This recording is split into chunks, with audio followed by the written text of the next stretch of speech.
কি খবৰ ভালে আছে হয় হয় ভালে আছে হয় আছো ভালে আছো হয় বাকী আহ, কেনেকৈ আহিলে ঠাণ্ডাটো ইমান ঠাণ্ডাটো হয় শীতৰে সেমেকা নিশা যিহেতু 2026 পৰিলে অনাগত প্ৰথমতে আপোনাৰ গীত শুনিম হয় নেকি কথা নাপাতো প্ৰথমতে আপোনাৰ গীত শুনিম ভাল লাগিল হঠাতে হয় আহিছে গীত যেতিয়া শুনিম এতিয়া প্ৰথমে আপোনাৰ কথা পাতিম তাৰপিছত গাব লাগিব নিশ্চয় হয় ঠিক আছে বিয়া খবৰৰ বছৰ আজি হয় হয় পানী লওঁ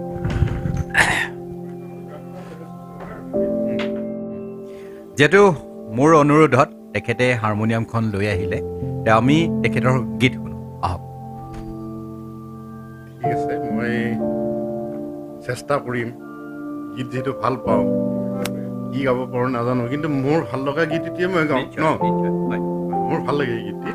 মানে লক্ষী ৰাহুমৰ কণ্ঠৰ মই এই মুহূৰ্তত গীতিকাৰজনৰ নামটো মোৰ ঠিক মনত অহা নাই মই পিছত বাৰু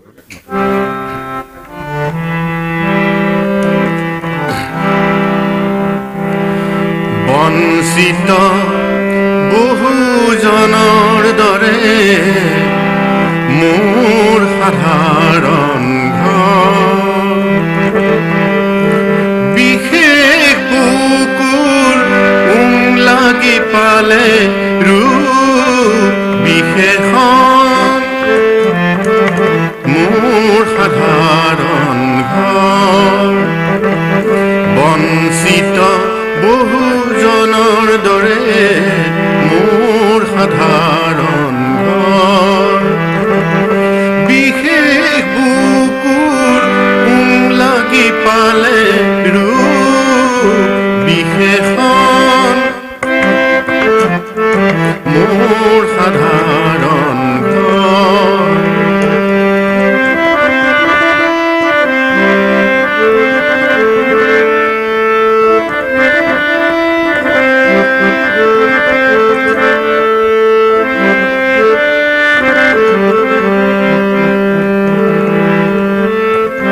ইয়াত আছে এই সমাজৰ নিষ্পেষণৰ দূৰ ইয়াতে সেই দুখ মোচনৰ যুঁজৰ অপাৰ ইয়াৰ বেৰৰ জলঙাৰে সোমাই ৰঙা পোহৰ মোৰ সাধাৰণ ঘৰ বঞ্চিত বহুজনৰ দৰে মোৰ সাধাৰণ ঘৰ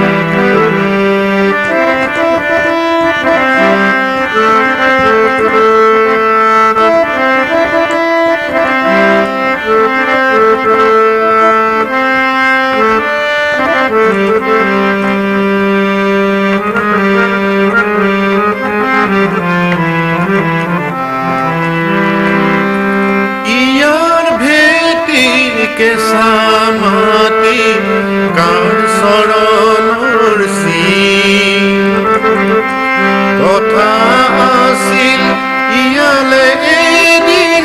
আহিব চিমি ইয়াৰ ছালৰ সুৰুঙাৰে বতৰ ডঙা খবৰ মোৰ সাধাৰণ ঘৰ বঞ্চিত বহুজনৰ দৰে মোৰ সাধাৰণ ঘৰ বিশেষ বুকুৰ লাগি পালে ৰূপ বিশেষণ মোৰ সাধাৰণ ঘৰ মোৰ সাধাৰণ ঘৰ মোৰ সাধাৰণ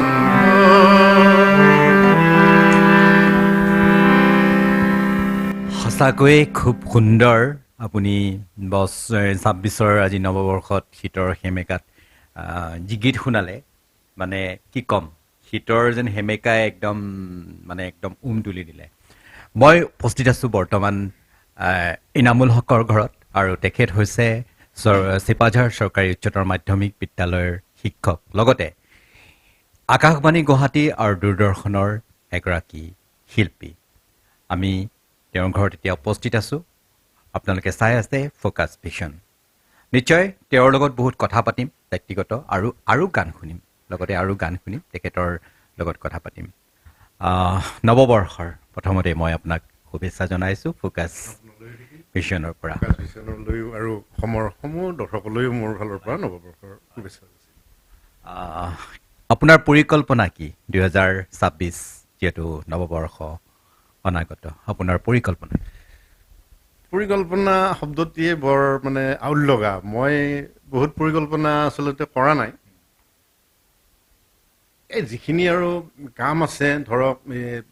চাকৰি এটা কৰোঁ শিক্ষকতা ডিউটিখিনি কৰিবই লাগিব গতিকে আজিকালি জানেই শিক্ষকতাৰ চাকৰি বেছি সময়ো নাপায় তাতেই টাইম দিব লাগে ল'ৰা ছোৱালী ছাত্ৰ ছাত্ৰীখিনিৰ মাজত তাৰ মাজে মাজে গীত গাওঁ আৰু সামাজিক অনুষ্ঠান কিবা কিবিত জড়িত থাকোঁ আৰু ঘৰৰ কামতো ব্যস্ত থাকোঁ মই এতিয়া ঘৰৰ কামো কৰি আছোঁ তাতেও মিস্ত্ৰী চিস্ত্ৰীবিলাকৰ লগত অকণমান লাগিব লাগে গতিকে ভাবিছোঁ ঘৰত সময় দিয়াৰ উপৰিও সামাজিক কাম কাজ য'ত মানে ইতিবাচক কামবোৰ আছে তাতে যেতিয়াই ভাবোঁ যে মই জড়িত হোৱাৰ প্ৰয়োজন সমাজৰ স্বাৰ্থত সেইবিলাকত জড়িত হ'ম বৰ ডাঙৰ পৰিকল্পনা নাই সৰু মানুহ কিয় ক'লে আপুনি এজন শিক্ষক লগতে আপুনি এজন শিল্পী দূৰদৰ্শন শিল্পী অনাতাঁৰ শিল্পী গতিকে আপুনি সৰু মানুহ কেতিয়াও হ'ব নোৱাৰে যিহেতু আপুনি এতিয়া চিপাঝাৰ চৰকাৰী উচ্চতৰ মাধ্যমিক বিদ্যালয়ৰ এগৰাকী অসমীয়াৰ শিক্ষক তো আপুনি এই যিটো শিক্ষা জীৱনৰ যিটো ছাত্ৰসকলৰ লগত যেতিয়া আপুনি থাকে আপোনাৰ কেনেকুৱা লাগে বা তেওঁলোকক আপুনি যেতিয়া শিক্ষা দিয়ে সেই সম্পৰ্কে মানে আমাৰ এতিয়া শিক্ষক হিচাপে মই ছাত্ৰ ছাত্ৰীবিলাকৰ লগত আচলতে বন্ধুত্বসুলভভাৱে থাকি ভাল পাওঁ আৰু কিবা শিকাম এই ধাৰণাটো মোৰ নাই মই যিখিনি জানো সেইখিনি সিহঁতক গাইড কৰোঁ আৰু সিহঁতক জনাখিনি বুজাবলৈ চেষ্টা কৰোঁ আৰু বন্ধুত্বসুলভভাৱে হাঁহি মাতি যাতে এটা মানে গেপ বিশেষ নহয় মানে সিহঁত সেনেকুৱাকৈ মই নিজৰ ল'ৰা ছোৱালীৰ দৰে বন্ধুত্বসুলভতাৰে কথা পাতোঁ পঢ়াওঁ হাঁহি মাতি ফূৰ্তি কৰি সেই হিচাপে গৈ আছোঁ আৰু সিহঁতক এনেকৈ এনকাৰেজ কৰোঁ আৰু ভাল পায় সিহঁতে ভালো পায় গতিকে মই সুখী এই ক্ষেত্ৰত কি দিব পাৰিছোঁ নাজানো কিন্তু মই যিখিনি জানো সেইখিনি মই কৃপণালি নকৰাকৈ যিমান জানো দিব চেষ্টা কৰোঁ সেইটোৱেই আৰু আপুনি মানে কেতিয়াবা ছাত্ৰৰ লগত যিসকল ছাত্ৰ পঢ়ে তাৰ মাজত হয়তো বহুত কোনোবা ছাত্ৰ আপোনাৰ প্ৰিয় থাকিব পাৰে বা তাৰ মাজত হয়তো কোনোবাই গীত গোৱাত যিহেতু আপুনি গীতৰ মানুহ সেইকাৰণে হয়তো এনেকুৱা ছাত্ৰ আছে নেকি যে আপোনাক গীত শুনাই মুগ্ধ কৰিছে বা সেই ছাত্ৰৰ প্ৰতি আপুনি খুবেই আছে মোৰ যোৱাকালি আমাৰ বিদ্যালয়ৰ বাৰ্ষিক অধিৱেশনৰ মানে বঁটা বিতৰণী সভা শেষ হৈছে মোৰ প্ৰিয় ছাত্ৰ আছে বহুকেইজন ছাত্ৰীও আছে ভাল গীত গায় আৰু আমাৰ বিদ্যালয়খনৰ গীত মাতৰ ক্ষেত্ৰত যথেষ্ট আগবঢ়ায় বাৰু আৰু তাৰে যিজন ছাত্ৰ মানে বেষ্ট ছিংগাৰ হ'ল যথেষ্ট ভদ্ৰ ল'ৰা মই ভাল পাওঁ নাম তাৰ বিতুপন বৰুৱা তাক মই কওঁ যে তুমি গান গাই যোৱা আৰু ভাল গাইছে আৰু সিহঁতে মানে কোনো বিনা দ্বিধাই মোৰ লগত ফ্ৰীলি গান গাই দিয়ে মানে ক'লে মানে সংকোচ নকৰে আৰু সেইটো মই ভাল পাওঁ যে তুমি গান গাই দিয়াচোন কিছুমানে যে বহুত সংকোচ কৰি থাকে নাগাম নেকি এনেকৈ নহয় গাই দিয়ে বা ল'ৰা ছোৱালী যিখিনি আছে সিহঁতে গাব দিলে গায় মই সেইটোৱে ভাল পাওঁ যে মানে এটা গেপ নোহোৱাকৈ সিহঁতে মানে বন্ধুত্বসুলভভাৱে গোটেইখিনি কৰে গানৰ ক্ষেত্ৰতো আচলতে সিহঁতে মই তাতে যোৱাৰ পৰা যথেষ্ট উৎসাহ হৈছে গান গাই আগ্ৰহী হৈছে বহুত মই সেইটো এটা ভাল লক্ষণ আৰু মোৰ নিজকে ভাল লাগে তাৰমানে কিবা শিকোৱাৰ উপৰিও সংগীতৰ ক্ষেত্ৰখনত মই কিবা অকণমান সিহঁতক উৎসাহ উদ্দীপনা দিব পাৰিছোঁ আৰু যথেষ্ট কিবা কিবি এৱাৰ্ডো পাইছে আমাৰ কলা উৎসৱৰ তেনেকুৱা বাঁহীত নিতুমণি বৈশ্য বুলি এজন ল'ৰাই 11ৰ পুৰস্কাৰ পাইছে গতিকে আছে ভাল সেনেকুৱা নিশ্চয় কথা পাতিম কিন্তু আপুনি যিহেতু জিকিৰো মাজে মাজে জিকিৰো আপোনাক মই দেখোঁ জিকিৰত ভাগ লয় তো আজি যদি এফাকি জিকিৰ নুশুনো আপোনাৰ পৰা কিবা যেন আধৰুৱা হৈ নিশ্চয় নিশ্চয় মই অকণমান গাই দিছোঁ আৰু মই সম্প্ৰীতিৰ জিকিৰটিয়ে গাইছোঁ সেইটো ভাল লাগে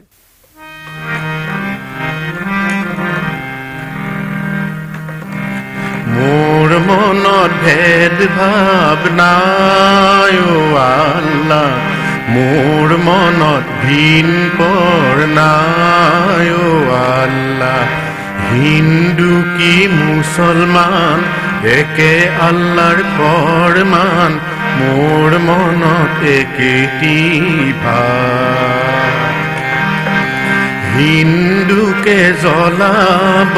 হায় অ আল্লাহ মুছলমানক গাহিব হায় অ আল্লাহ হায় ঐ একেখনি জমিনৰ হায় ঐ একেখনি জমিনৰ তেনু ঘৰ এৰিবা হায় অ আল্লাহ তেনু ঘৰে যাবা হায় অ আল্লাহ হায় ঐ ভবা গৈনো একেটি মোৰ মনত ভেদ ভাৱ নাই অ আল্লাহ মোৰ মনত ভিন পৰ নাই অ আল্লাহ হিন্দু কি মুছলমান একে আল্লাহৰ ফৰমান মোৰ মনত একেটি ভাৱ আজান ফকীৰৰ বাণী সম্প্ৰীতিৰ বাণী সঁচাকৈ খুব ভাল লাগিলে আপুনি এই যে গীত গাইছে এই গীত গোৱাটো প্ৰথম কাৰ পৰা অনুপ্ৰেৰণা পালে আচ্ছা ভাল প্ৰশ্নই কৰিলে গীত গাবৰ কাৰণে আচলতে অনুপ্ৰেৰণাৰ প্ৰয়োজন হয় আৰু মই শৈশৱ কালতে এই অনুপ্ৰেৰণা পাইছিলোঁ মোৰ দেউতাৰ পৰা মোৰ দেউতাই কিয় জানো গান বহুত ভাল পাইছিল মানে ৰেডিঅ' তেতিয়াতো ৰেডিঅ' ইমান ধুনীয়া ধুনীয়া শাস্ত্ৰীয় সংগীতবোৰ মানে বজাই থাকে ভজন এইবোৰ কিয় শুনে তেতিয়া বুজা নাছিলোঁ কিন্তু লাহে লাহে মোৰো ভাল লগা হ'ল আৰু দেউতাই পুৰণি গীতবোৰ গাই থাকে তেতিয়াৰ পৰাই কিয় জানো মোৰ মনতো মানে গীত গোৱাৰ এটা বাসনা জাগি উঠিল আৰু বহুত চেষ্টা কৰি শিকিব বিশেষ পৰা নাই যদিও মোৰ সেই চেষ্টা আৰু চৰ্চাটো এতিয়াও আছে চৰ্চাও বহুত কৰিব পৰা নাই কিন্তু ভাল পাওঁ গাওঁ এৰা নাই মই তাৰপিছত মই জিকিৰ শিকিলোঁ ৰেকিবুদ্দিন আহমেদৰ জিকিৰবোৰ বাজে ৰেডিঅ'ত পঢ়োঁতে ইমান ধুনীয়া লাগে এই জিকিৰবোৰ শুনিয়ে মই শিকিবলৈ চেষ্টা কৰিলোঁ সেনেকৈ মই জিকিৰৰ প্ৰতি আগ্ৰহী হ'লোঁ ৰেডিঅ'ত মই 92ত মই অডিশ্যন দিলোঁ জেনেৰেল আৰ্টিষ্ট হিচাপে মই স্বীকৃতি পালোঁ 2001ত মই অনাতাঁৰ শিল্পী হ'লোঁ মানে হেৰি মডাৰ্ণ চং আধুনিক অসমীয়া আধুনিক গীতৰো তাৰপিছত মানে অনুপ্ৰেৰণা লাভ কৰিলোঁ মই ধৰা হওক পিছৰ পৰ্যায়ত মই শাস্ত্ৰীয় সংগীতো শিকিলোঁ কলাইগাঁও সংগীত মহাবিদ্যালয়ত শাস্ত্ৰীয় সংগীতটো মই শিকি বিমিউজ কৰিলোঁ আৰু পঢ়াৰ তাৰণাত ইউনিভাৰ্চিটিত পঢ়াৰ সময়ত মই আৰু বেছি আগবাঢ়িব নোৱাৰিলোঁ মানে সময় নিমিলে তাৰপিছত আকৌ মই বিবাহ পাশত আবদ্ধ হ'লোঁ তাৰপিছতো আৰু মোৰ পত্নীৰ অনুপ্ৰেৰণাও আছে সেইকাৰণে যিহেতু তাকেই তেওঁ মানে গান গালে ভাল পায় তেওঁ নাগায় মই কওঁ গোৱা তেওঁ কিন্তু নাগায় বোলে তুমি গোৱাচোন শুনে তেওঁ নাগায় কিন্তু আপুনি কেলেই গোৱাব পৰা নাই সেইটোৱে এতিয়া মই আচলতে সেইটোতে ফেইল হৈছোঁ গোৱাব পৰা নাই কিন্তু শুনে মোক গাব দিয়ে আৰু শুনি ভাল পায় আচলতে গীত গাবৰ কাৰণে ভাল শ্ৰোতাৰ প্ৰয়োজন শুনোতা নাথাকিলে গাই আচলতে কোনো কাম নাই সেইকাৰণেতো ভূপেন হাজৰিকাই গাইছিল মোৰ গীতৰ হেজাৰ শ্ৰোতা তোমাক নমস্কাৰ শ্ৰোতা যদি নাথাকে গীত গাই কি লাভ আছে কাৰ কাৰণে গাম সেয়াই আৰু যিহেতু আপুনি ক'লে মোৰ গীতৰ হেতাৰ শ্ৰোতা মই যদি অকণমান শুনো আপোনাৰ মুখৰ পৰা সেই ভূপেন দাৰ সেই কণ্ঠটো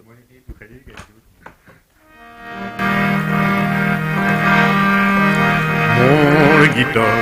হেজাৰ শ্ৰোতা তোমাক নমস্কাৰ গীতৰ সভা তুমিয়েচোন প্ৰধান অলংকাৰ মোৰ গীতৰ হেজাৰ শ্ৰোতা তোমাক নমস্কাৰ গীতৰ সভা তুমিয়েচোন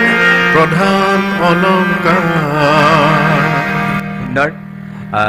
আপুনি যিহেতু এজন শিক্ষক লগতে আপুনি শিল্পী গীত গায়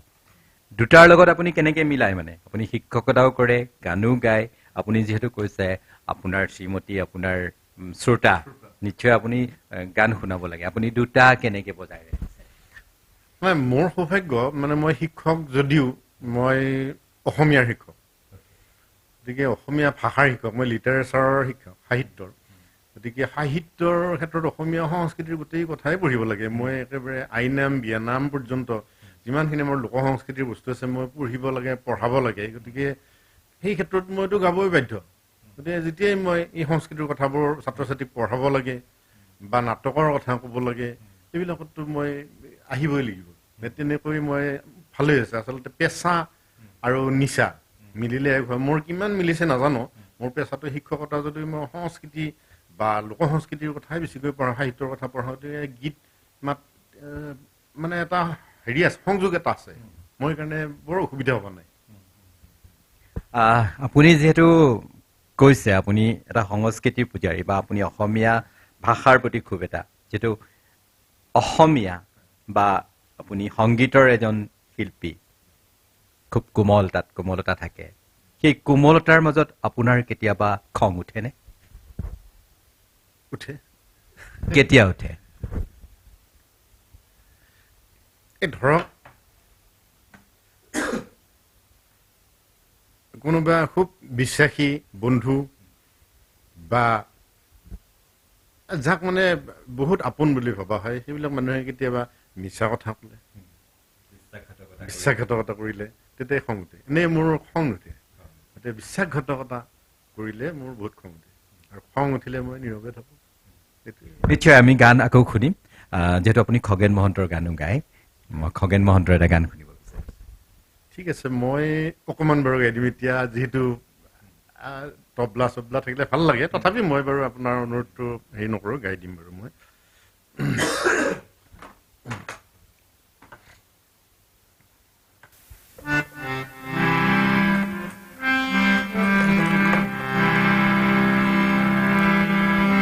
যায়ো কানু বাইবেনো দূৰণিৰ মথুৰালে যায়ো কানু বাইবেনো দূৰণিৰ মথুৰালে সোণৰ ৰথে পথে পথে হাস বহুৱাই সুদা মন বৃন্দাবন উঠে উৎসৱ যায়ো কানু বাইবেনো দূৰণিৰ মথুৰালে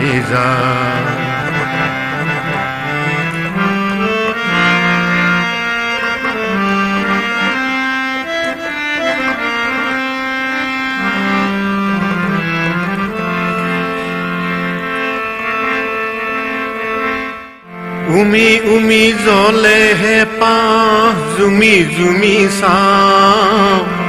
দূৰে দূৰে থাকা তুমি সুৰে সুৰে পাওঁ ও গাৰ লগৰ চাই মন কুতু নেহেৰাই গাৰ লগৰ চাই মন কুতু নেহেৰাই যায়ো কানু বাইবেনো দূৰণিৰ মথুৰালে দূৰণিৰ মথুৰালে দূৰণিৰ মথুৰালে প্ৰস্তুতি নাই সঁচাকৈ তথাপিতো খুব সুন্দৰ খগেন মহন্তৰ গান আমি সৰুৰ পৰাই শুনিছোঁ এইটো গীত যিহেতু আমি আপুনি গীতৰ মানুহ আজি গীতেই গোৱাম তফজুল আলীৰ গান আপুনি গায় তফজুল আপোনাৰ নমস্য আপোনাৰ প্ৰিয় হয় অসমে ভাল পায়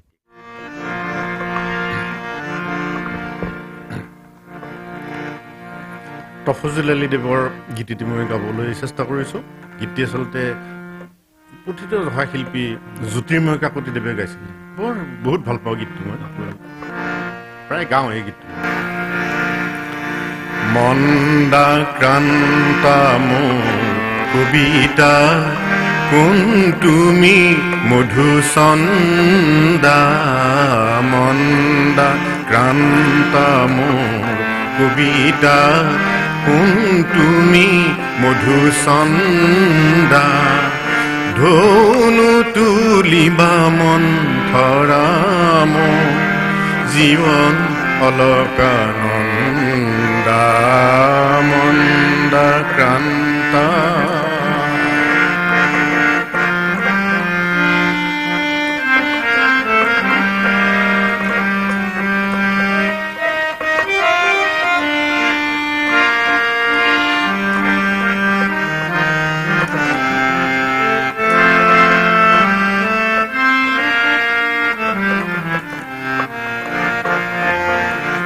কত উজাগৰ নিশাই চকুত সপোন জোনালী আনিলে কত প্ৰভাতৰ প্ৰথম পোহৰে পুলক বাৰতা আনিলে কত উজাগৰ নিশাই চকুত সপোন জোনালী আনিলে কত প্ৰভাতৰ প্ৰথম পোহৰে পুলক বাৰতা আনিলে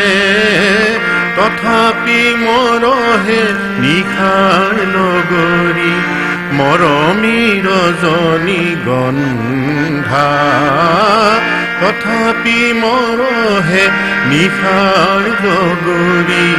মৰমী ৰজনী গন্ধা মন্দা ক্ৰান্তা মোৰ কবিতাত কোন তুমি মধুচন্দা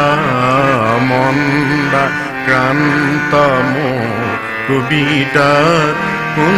তুমি মধুচন্দা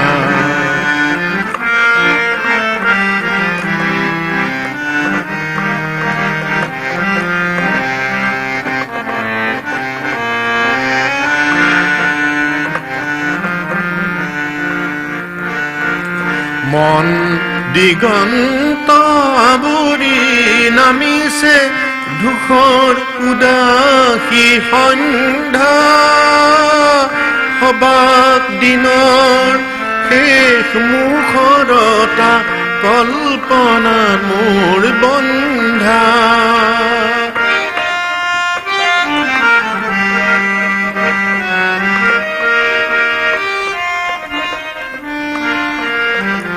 মন দিগন্ত আৱৰি নামিছে ধূসৰ উদাসী সন্ধ্যা সবাক দিনত শেষ মুখৰতা কল্পনা মোৰ বন্ধা মোৰ কবিতা পলাতকা তুমি চঞ্চলা মধুচন্দা মোৰ কবিতা পলাতকা তুমি চঞ্চলা মধুচন্দা মন্দা ক্ৰান্তা মোৰ কবিতা কোন তুমি মধুচন্দা মন্দা ক্ৰান্তা মোৰ কবিতা কোন তুমি মধুচন্দা ধনু তুলিবা মন ধৰা মোৰ জীৱন অলকানন্দা ধনু তুলিবা মন ধৰা মোৰ জীৱন অলকানন্দা মন্দা ক্ৰান্তা সঁচাকৈয়ে বুকু হাত পৰি গৈছে কিয় আপোনাক মই আকৌ এটা সুধিব বিচাৰিছোঁ 2025 এনে কি আপোনাৰ স্মৰণীয় কি মুহূৰ্ত আছে অসমৰ প্ৰাণৰ শিল্পী আমাৰ জুবিন গাৰ্গ আমাৰ মাজৰ পৰা হেৰাই গৈছে গতিকে বহুতে কয় অসমৰ সংগীতেই হেৰাই গ'ল অসমৰ মানে জীৱন হেৰাই গ'ল গতিকে আমিও তাকে কৈছোঁ অসমৰ বহুত অপূৰণীয় ক্ষতি হ'ল কিন্তু বহুতৰ দৰে মই এইটো নকওঁ যে অসমৰ চব হেৰাই গ'ল আশাবাদী হ'ব লাগে জুবিন গাৰ্গ নিজে আশাবাদী আছিলে ভূপেন হাজৰিকা আশাবাদী আছিলে আৰু আশাই জীৱন গতিকে এইটো ক'লে ভুল হ'ব যে জুবিন হেৰাই গ'ল যে অসমৰ সকলো শেষ হৈ গ'ল নহয় তেওঁলোকে আশাৰ ভেটিটো গঢ়িহে গৈছে গতিকে আমি আৰু বহুত কৰিব লাগে গতিকে জুবিন জুবিন বা ভূপেন দা এইবিলাকৰ সপোনবিলাক তেওঁলোকে যিখিনি কৰিছে তাতকৈ আৰু বহু কৰিব লাগে মই ভাবোঁ আশাবাদী যে তাতকৈ আৰু বেছি জনশিল্পী নিশ্চয় অসমত ওলাক আৰু জুবিনে সেইটোৱে কামনা কৰিছিল নিশ্চয় যে আমি কিবা এটা কৰিছোঁ আমাতকৈ আৰু ভাল হওক কোনোতো আমাতকৈ আৰু কোনো নোলাওক বুলি চিন্তা নকৰে গতিকে মই আশাবাদী 2025ত যথেষ্ট দুখ লাগিছে সকলোৰে লগতে কিন্তু মই আশাবাদী যে আৰু ভালেই হ'ব কাৰণ তেওঁলোকৰ অনুপ্ৰেৰণা আদৰ্শবোৰ আছে নহয় সেইবোৰ যদি আমি হেৰাই যোৱা বুলি ধৰোঁ তেতিয়াহ'লে অসম কেনেকৈ থাকিব তেতিয়াহ'লে নাথাকে কিন্তু মই কিন্তু আশাবাদী আৰু ভালহে হ'ব কাৰণ তেওঁলোকৰ আদৰ্শ থাকিব তেওঁলোকৰ আশীৰ্বাদ থাকিব বহুত শিল্পী ওলাই আহিব 2026ত কিবা পৰিকল্পনা 26ত পৰিকল্পনা চাওঁ দিনবোৰ মোৰ ব্যক্তিগত পৰিকল্পনা নাই কিন্তু অসমখন ভালদৰে চাব বিচাৰোঁ সেই পৰিকল্পনা যিবিলাকে আচলতে অসমৰ কাৰণে পৰিকল্পনা কৰে ভাল ছবি বিচাৰে পৰিকল্পনাকাৰীবিলাকে ভাল পৰিকল্পনা কৰক এখন সুস্থ সবল সমাজ দিয়ক য'ত সকলোৱে সুন্দৰভাৱে উশাহ ল'ব পাৰে কোনো ধৰ্মান্ধতা নাথাকে জাতি জনগোষ্ঠীৰ ভেদাভেদ নাথাকে মানুহ হিচাপে জীয়াই থাকিব পাৰি সকলোৱে নিজৰ বাক স্বাধীনতাখিনি পায় ক'ব পাৰে কোনো সংকোচ কৰিব নালাগে মই কোনো এখন ঠাইত যাবলৈ মোৰ কোনো ভয় লাগিব নালাগে মানুহ হিচাপে সকলোৰে মাজত থাকিব সুন্দৰভাৱে যাতে সকলো থাকিব পাৰে সেইটোৱেই গতিকে সেই পৰিকল্পনাটো মই বিচাৰোঁ মইনো কি পৰিকল্পনা কৰিম মই পৰিকল্পনা সেইটোৱেই কৰোঁ যে সকলোতে যাম সকলো মানুহৰ মাজতে যাম সেইটোৱে মোৰ পৰিকল্পনা যাতে মই য'তেই যাওঁ সাহসেৰে যাব পাৰোঁ ফূৰ্তি কৰি আহিব পাৰোঁ টেনশ্যন নোহোৱা এইটোৱেই আৰু যিহেতু আপুনি এজন নিজেও শিল্পী গান গায় তো বহুজন শিল্পীৰ মাজত আপোনাৰ কোনজন শিল্পী প্ৰিয় আচলতে মই দীপেন বৰুৱাৰ গীতবোৰ আগতে বহুত ভাল পাইছিলোঁ গাইছিলোঁ এতিয়াও ভাল পাওঁ যিহেতু দীপেন বৰুৱাৰ কথা ক'লে নিশ্চয় দীপেন বৰুৱাৰ গীত আৰু শুনো আমি তেনেহ'লে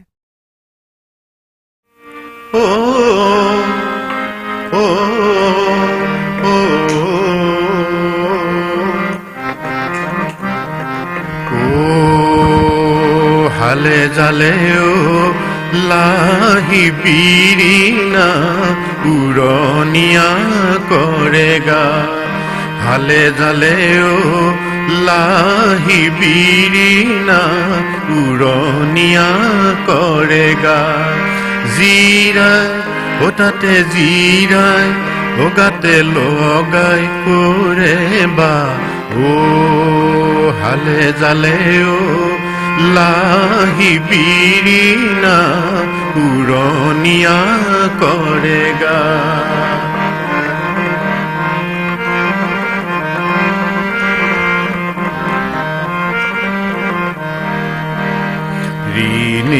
ৰিণিকি জিলিকি পাখি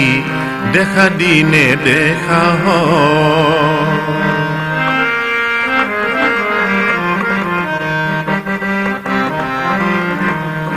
বাহৰে আগলি কৰে জিলি মিলি ৰোদে আকোৱালি নৈ চেঙেলীয়া যা জীৱনৰীয়া নৈয়ে নৈয়ে উটি যা জিৰাই ওটাতে জিৰাই ওগাতে লগাই কৰে বা ও হালে জালেও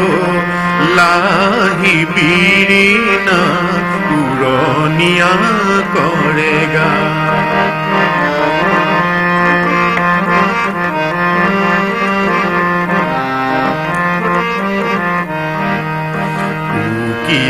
উকিয়াই দি যাওঁ সকিয়াই কৈ যাওঁ মনৰে কথা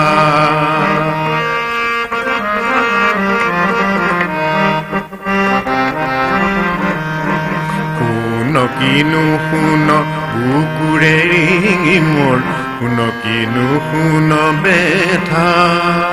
মৰম আকলুৱা ফুৰু পিছে পিছে কাৰে লগৰে চা জিৰাই ওটাতে জিৰাই ওগাতে লগাই কৰে বা ও হালে জালেও লাহি বিৰিনা উৰণীয়া কৰেগা ধন্যবাদ খুব ভাল লাগিল আৰু আমি শেষো কৰিব লাগিব আপোনাক আমনি নিদিওঁ যিহেতু আজি নৱবৰ্ষৰ আপোনালোক ক'ৰবাত যাবলৈ ওলাইছে হয়তো পিকনিকত যাব গতিকে